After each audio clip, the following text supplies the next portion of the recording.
दोस्तों, आजकल न्यूज़ में इनोवेशन वर्ड काफ़ी चर्चे में है। इंडिया सेमीकंडक्टर मैन्युफैक्चरिंग और एआई जैसे सेक्टर्स में इनोवेशन को बढ़ावा दे रहा है। यहाँ तक कि जब H1B वीज़ा पे फीस 100 गुना बढ़ाई गई तो लिंक्डइन पे बहुत लोगों ने कहा कि इससे इंडियन टैलेंट इंडिया में रहेगा एंड इंडिया में इनोवेट करेगा। बट क्या इनोवेशन वाकई ऐसे वर्क करता है? ये क्वेश्चन हमारी टीम के दिमाग में चल रहा था। हमने रिसर्च स्टार्ट की तो पता चला कि हमारी ही एक नेबर कंट्री ने असल में इनोवेशन पे काफ़ी काम किया है। कल तक जिसे हम कॉपी कैट फैक्ट्री बोलते थे, आज वही चाइना ड्रोन्स, ईवी बैटरी और सोलर मॉड्यूल जैसे कॉम्प्लेक्स चीज़ों में वर्ल्ड को लीड कर रहा है। और इसके पीछे सिर्फ एक रीज़न है, इनोवेशन। चाइना अब सिर्फ एक कॉपी कैट इकोनॉमी नहीं है, वो एक इनोवेशन लेड इकोनॉमी बन गया है। 2012 में ग्लोबल इनोवेशन इंडेक्स में चाइना ग्लोबली 34th रैंक पे था।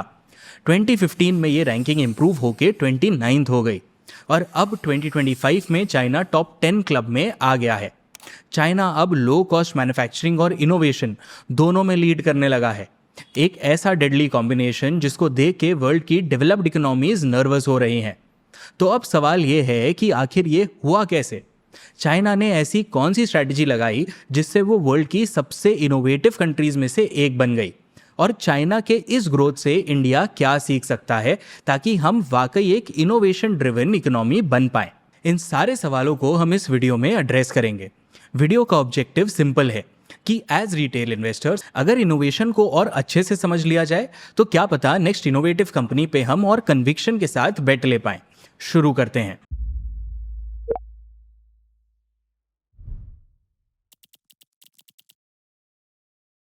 इनोवेशन एक ऐसा वर्ड है जिसको लेके सबकी अंडरस्टैंडिंग अलग है। कोई स्मार्टफोन्स को इनोवेशन बोलता है तो कोई रोजमर्रा के जुगाड़ को। किसी के हिसाब से जिस कंट्री को सबसे ज्यादा पेटेंट्स मिले हैं वो इनोवेटिव है, तो किसी के हिसाब से जिस कंट्री ने सबसे सस्ते में प्रोडक्ट मैन्युफैक्चर किया है वो इनोवेटिव है। गलत कोई भी नहीं है, पर चाइना के या किसी भी कंट्री के प्रोग्रेस को समझने के लिए इनोवेशन के फ्रेमवर्क को समझना बहुत जरूरी है। हमारी रिसर्चर यवंतिका मलानी ने इसके लिए एक आसान सा फॉर्मूला निकाला है। मैकेंजी वगैरह के एग्जिस्टिंग फ्रेमवर्क को उन्होंने सिंप्लीफाई कर दिया है। उनका तरीका सिंपल है। आपको जब भी किसी इनोवेशन के बारे में पता चले तो खुद से 2 सवाल पूछना। पहला सवाल, टेक्नोलॉजी में चेंज कितना बड़ा है? क्या टेक्नोलॉजी सिर्फ थोड़ी सी बेटर हुई है या फिर एक नई टेक्नोलॉजी ही बना दी गई है? यानी कि इनोवेशन इंक्रीमेंटल है या रैडिकल है? दूसरा सवाल, ये नया चेंज किसके लिए लाया गया है? क्या ये चेंज एग्जिस्टिंग कस्टमर्स को बेटर सर्व कर रहा है या फिर एक नए कस्टमर बेस को ही खड़ा कर रहा है? यानी कि इनोवेशन सस्टेनिंग है या डिसरप्टिव? इन 2 क्वेश्चंस के आंसर से इनोवेशन 4 अलग अलग कैटेगरीज में बांटा जा सकता है। चारों कैटेगरीज को एक एक करके देखते हैं। कैटेगरी 1, जब चेंज बड़ा होता है पर कस्टमर्स सेम होते हैं तो वो इनोवेशन रैडिकल और सस्टेनिंग कैटेगरी में आता है। फॉर एग्जाम्पल, ताइवान के सेमीकंडक्टर कंपनी TSMC के एडवांस्ड चिप्स। TSMC ने इन चिप्स के मैन्युफैक्चरिंग प्रोसेस में बहुत बड़े टेक्निकल चेंजेस किए। इसके कारण वर्ल्ड वाइड इलेक्ट्रॉनिक डिवाइसेस का परफॉर्मेंस रेडिकली इंप्रूव हो गया। पर ये चिप्स TSMC के एग्जिस्टिंग कस्टमर्स को ही सर्व कर रहे हैं, तो ये रेडिकल के साथ सस्टेनिंग है, डिसरप्टिव नहीं। कैटेगरी 2 में वो इनोवेशंस आते हैं जिसमें सेम कस्टमर्स को बस थोड़ा सा बेटर टेक्नोलॉजी का बेनिफिट दिया जाता है। जैसे जब हर साल आईफोन का नया मॉडल लॉन्च होता है, थोड़े बहुत टेक अपग्रेड्स के साथ ऐसे इनोवेशन को सस्टेनिंग एंड इंक्रीमेंटल कैटेगरी में डालते हैं। ये यूजुअली कंपनीज को अपने एग्जिस्टिंग कस्टमर्स को अपसेल करने में हेल्प करता है। कैटेगरी 3 में वो इनोवेशंस आते हैं जो पूरा का पूरा मार्केट ही डिसरप्ट कर देते हैं। इसमें टेक्नोलॉजी बहुत नई और डिफरेंट होती है और कस्टमर्स भी नए होते हैं। इन्हें हम डिसरप्टिव एंड रैडिकल इनोवेशंस बोलते हैं। जब पहली बार मार्केट में स्मार्टफोन्स इंट्रोड्यूस हुए थे तब हम उन्हें डिसरप्टिव और रैडिकल कहते थे। करंट टाइम्स में एनवीडिया का GPU इस कैटेगरी के लिए अच्छा एग्जाम्पल है। GPUs के कारण ही हम आज के दिन ChatGPT यूज कर पाते हैं। इंडिया में जियो एक बहुत अच्छा एग्जाम्पल है डिसरप्टिव एंड रैडिकल इनोवेशन का। उसके बाद आप UPI को भी एक डिसरप्टिव एंड रैडिकल इनोवेशन कह सकते हो। फाइनली लास्ट कैटेगरी में आते हैं डिसरप्टिव एंड इंक्रीमेंटल इनोवेशंस। इस टाइप के इनोवेशंस में टेक्नोलॉजिकल चेंजेस तो ज़्यादा नहीं होते, पर वो एक नए कस्टमर बेस को सर्व करने में मदद करते हैं। काफ़ी केसेस में ये इनोवेशंस लो मार्जिन कैटेगरी पे फोकस करते हैं। Xiaomi के स्मार्टफोन्स को हम इस कैटेगरी में क्लासिफाई कर सकते हैं। इस मैट्रिक्स को देख के आपको ये आइडिया लग गया होगा कि असली मेहनत रेडिकल टेक्नोलॉजी इनोवेट करने में है। इंक्रीमेंटल टेक्नोलॉजी डेवलप करना रिलेटिवली इजी होता है, इसलिए हम इंक्रीमेंटल टेक्नोलॉजी को लो हैंगिंग फ्रूट्स बोल सकते हैं। इसमें एफर्ट्स कम and short term rewards higher हैं। और चाइना ने सबसे पहले इन्हीं लो हैंगिंग फ्रूट्स को टारगेट किया था, यानी कि उन्होंने सबसे पहले सस्टेनिंग एंड इंक्रीमेंटल टेक्नोलॉजीज पे फोकस किया। चाइना ने मैन्युफैक्चरिंग एफिशिएंसी इंप्रूव की एंड प्रोडक्ट फीचर्स को बेटर बनाया। इससे वो लीस्ट कॉस्ट प्रोड्यूसर बन गए और made in China worldwide एक पॉपुलर फ्रेज बन गया। उसके बाद फिर China disruptive and incremental technology की तरफ मूव करने लगा। ओप्पो, वीवो, Xiaomi ये सारे स्मार्टफोन्स ग्लोबली पॉपुलर होने लगे और अब रिसेंटली चाइना रेडिकल टेक्नोलॉजीज में भी हेडलाइंस बना रहा है। फॉर एग्जाम्पल, बैटरी केमिस्ट्री के इनोवेशंस के कारण चाइना की ईवी कंपनीज ने ग्लोबल मार्केट कैप्चर कर लिया है। वैसे तो disruptive and radical innovations market में बहुत कम आते हैं। इसमें भी एक इंटरेस्टिंग पैटर्न है। लास्ट सेंचुरी में ये इनोवेशंस मोस्टली यूएस के तरफ से आए। Semiconductor chips, smartphones, lithium ion batteries, ये सब यूएस से आया है। बट अब चाइना भी स्पेस में आगे आ रहा है। चाइनीज स्टार्टअप DJI ने कमर्शियल ड्रोन्स बनाए। Brain chip implants, nuclear fusion technology, इन सब एरियाज में चाइना यूएस को टक्कर दे रहा है। धीरे धीरे चाइना हर टाइप के इनोवेशंस में लीड ले रहा है। 1970s के टाइम चाइना और इंडिया का पर कैपिटा GDP लगभग एक बराबर चल रहा था। हमारी R&D स्पेंडिंग भी लगभग एक जैसी ही थी। पर आज के दिन चाइना और इंडिया के बीच ये गैप बहुत वाइड हो गया है। ग्लोबल इनोवेशन इंडेक्स में जहां चाइना टॉप 10 में आ चुका है, वहीं इंडिया अभी 38th पोजीशन पे है। तो आखिर चाइना में अचानक से ये इनोवेशन बूम आया कैसे?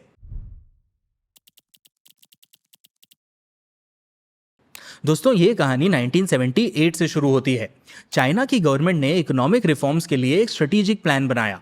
उन्होंने चाइना की इकोनॉमी को ओपन कर दिया और फॉरेन इन्वेस्टमेंट्स के लिए अट्रैक्टिव बनाना चालू कर दिया।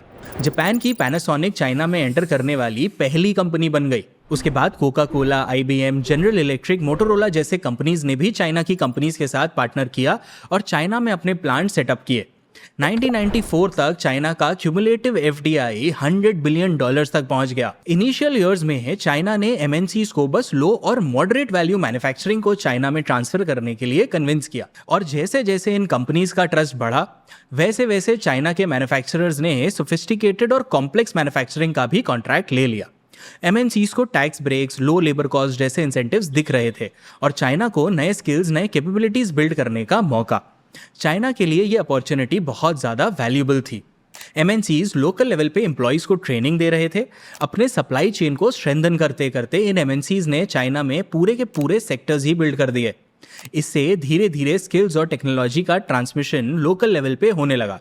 अब साइंस हो या आर्ट, इनोवेशन की शुरुआत मोस्टली कॉपी करने से ही होती है। पॉपुलर आर्टिस्ट वैन गो ने दूसरे आर्टिस्ट की पेंटिंग कॉपी करके अपने स्किल्स डेवलप किए और बाद में खुद अपना एक क्रिएटिव स्टाइल निकाला जो आज वर्ल्ड फेमस है।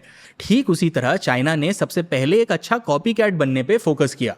कैसे मैन्युफैक्चरिंग फैसिलिटीज़ लगाई जाए, कैसे कॉस्ट कम रख के प्रोडक्टिविटी बढ़ाई जाए, नए नए टेक्नोलॉजीज़ को कैसे डेवलप किया जाए, ये सब उन्होंने MNC से सीखा। FDI के चलते चाइना एक ग्रोथ स्टोरी बन गया। बट इस ग्रोथ को सस्टेन करने के लिए उनको खुद की टेक्नोलॉजिकल कैपेबिलिटी बिल्ड करनी ज़रूरी थी। कॉपी करके आप एक एक्सटेंट तक ही ग्रो कर सकते हो और चाइना को इस बात का एहसास था। इसीलिए 2006 में उन्होंने इनोवेशन के लिए एक बहुत बड़ा और एम्बिशियस प्लान बनाया, the national medium and long term programme for science and technology development. जी हाँ दोस्तों, चाइना ने अपने इनोवेशन को आगे ले जाने के लिए एक 15 ईयर्स का रोड मैप बनाया था। हमने इस पूरे रोड मैप को पढ़ा और हमें इसमें 3 खास बात समझ आई। पहला कि उन्होंने अपनी शॉर्टकमिंग्स को छुपाने की कोशिश नहीं की, बल्कि उन्होंने प्रॉब्लम को एक्नॉलेज किया और फिर सोल्यूशन ढूंढने में लग गए। मैं आपको इस रोड मैप से कुछ सेंटेंस पढ़ के सुनाता हूँ। The economic structure is irrational, characterized by a frail agricultural base and lagging high-tech industry and modern service industry. And firms lack core competitiveness and their economic returns are yet to be improved as a result of weak indigenous innovation capability. ये basically अपने ही economy को irrational और lagging बता रहे हैं, problem को clearly identify कर रहे हैं। और आगे पढ़ता हूँ। Despite the size of economy, our country is not yet an economic power primarily because of our weak innovative capacity. और एक last line, Internationally, the nation will be for a long period of time under enormous pressures from developed nations who possess economic and science and technology superiority. एक इतनी बड़ी country को अपने shortcomings को इस तरह से डॉक्यूमेंट करना मुझे तो काफ़ी शॉकिंग लगा, सही भी लगा, क्योंकि किसी भी प्रॉब्लम को सॉल्व करने का पहला स्टेप होता है उस प्रॉब्लम को क्लियरली आइडेंटिफाई करना एंड उसे डीपली समझना। दूसरी बात जो मुझे इंटरेस्टिंग लगी वो कि चाइना ने अपने प्रॉब्लम के साथ साथ अपने फोकस एरियाज को भी पहले से ही आइडेंटिफाई कर लिया था। आज अगर हम चाइना का quick EV adoption, solar panel में डोमिनेंस या शिप बिल्डिंग में एक्सपर्टीज या फिर उनके हाई स्पीड रेल्स देखते हैं तो उन सब का जिक्र आपको इस प्लान में मिल जाएगा। तीसरी बात जो मुझे अच्छी लगी वो है कि चाइना ने इन फोकस एरियाज में एक्सपर्टीज बिल्ड करने के लिए मेजरेबल टारगेट्स सेट किए। Target 1, R&D spends. 2006 तक चाइना का R&D स्पेंड उनके जीडीपी का 1.37% था और यूएस का 2.5%। चाइना भी यूएस के लेवल तक पहुंचना चाहता था। 2020 तक वो अपने जीडीपी का 2.5% R&D पे स्पेंड करना चाहता था। टारगेट 2, इंपोर्टेड टेक्नोलॉजी पे डिपेंडेंस रिड्यूस करना। चाइना की इकोनॉमी में 60% से ज़्यादा कंट्रीब्यूशन वो साइंस एंड टेक्नोलॉजी का चाहते थे। इंपोर्टेड टेक्नोलॉजी पे डिपेंडेंस वो 30% के लेवल के नीचे ले जाना चाहते थे। टारगेट 3, पेटेंट्स के मामले में चाइना को टॉप 5 कंट्रीज में लाना। चाइना का एक सिंपल एजेंडा था, साइंस एंड टेक्नोलॉजी सिर्फ एक फील्ड बन के ना रह जाए बल्कि एक वे ऑफ लाइफ बन जाए। Schools, colleges, companies and society her level पे लोगों का एक साइंटिफिक बेंट ऑफ माइंड होना चाहिए। पर क्या चाइना अपने टारगेट्स अचीव कर पाया? 2022 तक चाइना ने अपना R&D स्पेंड्स टारगेट हिट कर लिया। उनके R&D स्पेंड्स 2.5% ऑफ जीडीपी तक पहुंच गए। ये बात अलग है कि इस बीच यूएस के R&D स्पेंड्स बढ़ गए और वो अब भी नंबर 1 पे हैं। बट अमाउंट के टर्म्स में दोनों कंट्रीज के स्पेंड्स ऑलमोस्ट बराबर हैं। इन दोनों के मुकाबले इंडिया दूर दूर तक कहीं दिखाई नहीं देता है। इनफैक्ट अमाउंट के टर्म्स में चाइना के R&D स्पेंड्स जापान, कोरिया और यूरोपियन यूनियन से भी फास्ट ग्रो कर रहे हैं। नंबर ऑफ पेटेंट्स ग्रांटेड में भी चाइना अब सबसे टॉप पे है। तो हम कह सकते हैं कि चाइना का ये 15 ईयर प्रोग्राम सक्सेसफुल रहा। अगर आपको चाइना के इस प्रोग्राम को और डिटेल में स्टडी करना है तो मैंने पेपर डिस्क्रिप्शन में डाल दिया है।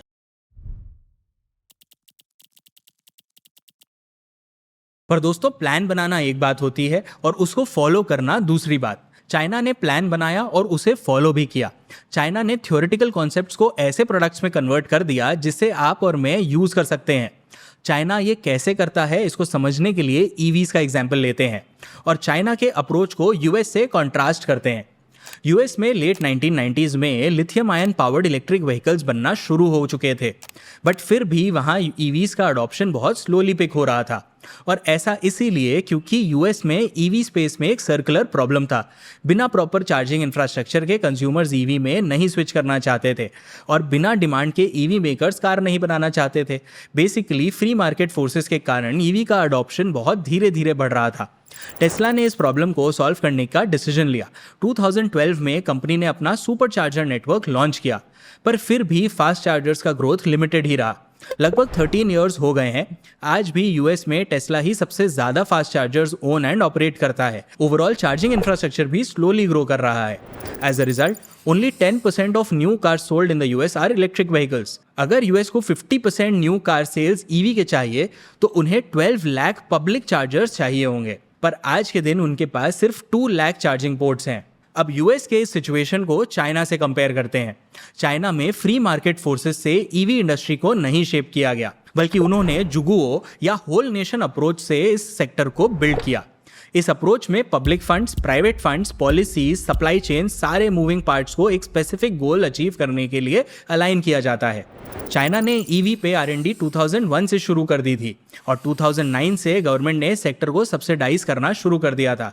उन्होंने 2009 से 2022 के बीच इस सेक्टर को लगभग $29 बिलियन की सब्सिडी दी। लेकिन कंपनीज को सब्सिडी देना और नई टेक्नोलॉजी को पब्लिक एक्सेप्टेंस दिलवाना, इन दोनों में बहुत डिफरेंस है। कस्टमर्स तो हर जगह सेम ही होते हैं।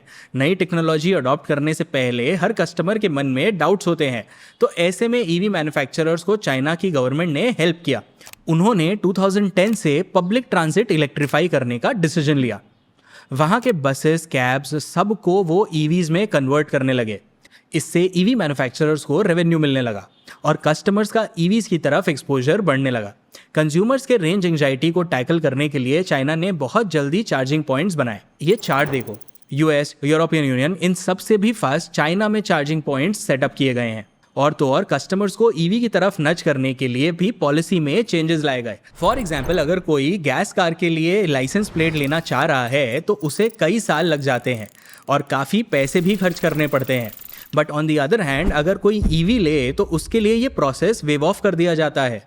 प्लस काफ़ी बार वहाँ की लोकल गवर्नमेंट ही ईवी कंपनीज को सर्वाइव करने में हेल्प कर देती है। फॉर एग्जाम्पल, चाइना के एक शहर हेफई के म्यूनिसिपैलिटी ने नियो को बैंक्रप्सी से बचाया। उन्होंने $787 मिलियन में नियो के 17% स्टेक अक्वायर किए और फिर नियो के अराउंड उन्होंने पूरा इकोसिस्टम खड़ा कर दिया। एज अ रिजल्ट सिर्फ एक साल के अंदर अंदर नियो का प्रोडक्शन 81% बढ़ गया और नियो का मार्केट वैल्यू $4 बिलियन से $100 बिलियन तक पहुंच गया। हेफई के म्यूनिसिपैलिटी को भी इससे फायदा हुआ। स्टेक सेल से जो उनको कैपिटल गेन हुआ, उससे वो म्यूनिसिपैलिटी के डेवलपमेंट में इन्वेस्ट कर पाई और नियो को दूसरी लाइफलाइन मिल गई। ये छोटे छोटे local level interventions global level पे इम्पैक्ट क्रिएट कर रहे हैं। चाइना ने आज वर्ल्ड वाइड ईवी स्पेस में डोमिनेंस गेन कर लिया है। वर्ल्ड वाइड ईवी सेल्स में चाइनीज कंपनीज का शेयर 60% से भी ज़्यादा है। तो दोस्तों, आपने देखा कैसे नई टेक्नोलॉजी के अडॉप्शन को चाइना ने इतने अच्छे से टैकल किया। On the other hand, US में फ्री मार्केट फोर्सेस के कारण ईवी अडॉप्शन में बहुत हर्डल्स आए। जब हम इनोवेशन की बात करते हैं तो सिर्फ थियोरेटिकल प्रूफ ही काफ़ी नहीं है, बल्कि इनोवेशन और कमर्शियलाइजेशन के गैप को भी ब्रिज करना काफ़ी ज़रूरी होता है। और चाइना अपने जुगुओ अप्रोच से इस गैप को अच्छे से ब्रिज करने लगा है। रिजल्ट्स क्लियर है। Australian strategic policy institute 64 critical technologies का एक ट्रैकर मेंटेन करती है। कौन सी कंट्री किस टेक्नोलॉजी में आगे है, इसका पूरा असेसमेंट इस ट्रैकर में है।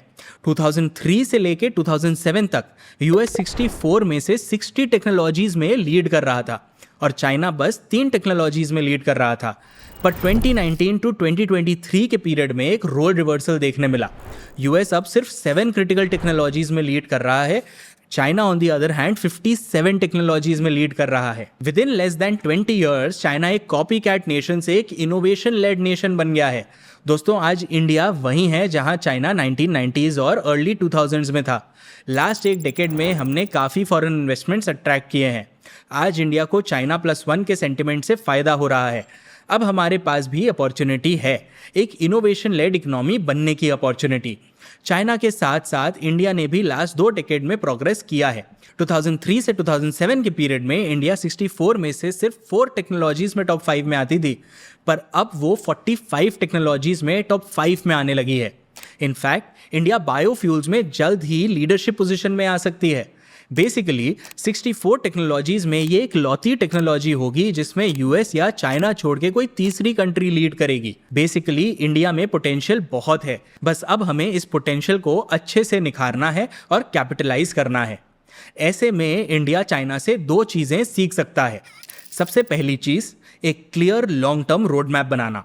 चाइना के ग्रोथ का एक बहुत बड़ा रीजन था उनका एम्बिशियस 15 इयर्स का national medium and long term programme for science and technology development. उन्होंने अपने वीकनेसेस को पहचाना और फिर उन्हें दूर करने के लिए डिटेल टारगेट सेट किए, जैसे 2020 तक जीडीपी का 2.5% R&D पे खर्च करना और पेटेंट्स में टॉप 5 कंट्रीज में आना। और सबसे खास बात, उन्होंने इन टारगेट्स को अचीव भी किया। इंडिया में भी बहुत स्कीम्स और प्लान्स बनाए जाते हैं, पर उनमें अक्सर एक लॉन्ग टर्म कोहेसिव विजन की कमी होती है। अगर हमें इनोवेशन के रेस को जीतना है तो फिर स्ट्रेटेजिक सेक्टर्स को लेजर शार्प फोकस के साथ फंड और एग्जीक्यूट करना होगा।